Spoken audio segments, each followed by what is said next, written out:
Bienvenue sur Gameplay mes amis. Avant de commencer la vidéo, n'oublie pas de t'abonner et d'activer la cloche de notification.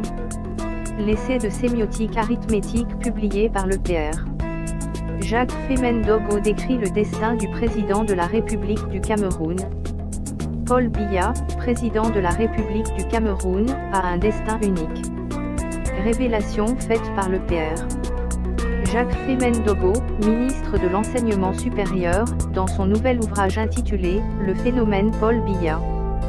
Dans cette œuvre de 150 pages, parue aux éditions Édite-Afrique, l'auteur à travers des exemples et autres arguments, démontre que le chef de l'État est un véritable phénomène de la nature. Pour preuve, le Pr. Jacques Ndogo explique que, de l'école de la mission catholique de Ndan, dans le Tchaïlobo, région du Sud, au lycée général Leclerc de Yaoundé où il a obtenu le baccalauréat philosophique, son héros n'a jamais repris une classe. Même en France où il passe par 4 cycles universitaires, le lycée Louis-le-Grand, préparation aux grandes écoles, les études juridiques supérieures, l'Institut d'études politiques de la rue Saint-Guillaume et l'Institut des hautes études d'outre-mer. Paul Biya a été lauréat de tous ces établissements. Sa carrière administrative est aussi fulgurante comme son itinéraire politique. Ce qui amène l'auteur à qualifier le parcours du chef de l'État inédit au Cameroun. Pour comprendre ce phénomène, le Pr. Jacques Fémen-Dogo, sémioticien émérite, convoque au fil des pages la sémiotique arithmétique, une spécialité qu'il se propose de promouvoir.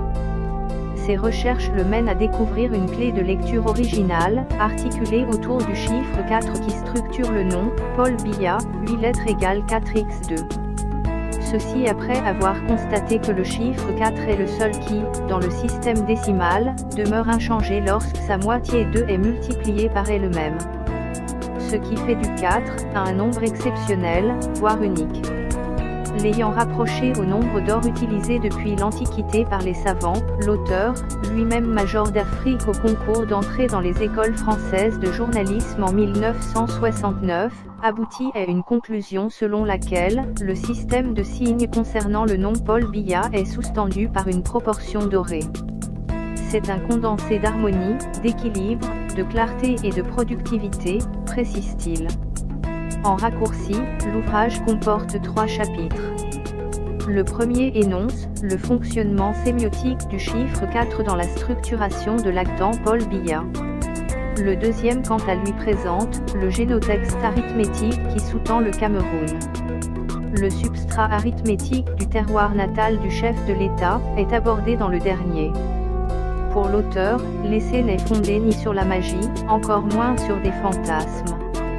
Il s'appuie sur les 4 opérations élémentaires de l'arithmétique niveau CM2.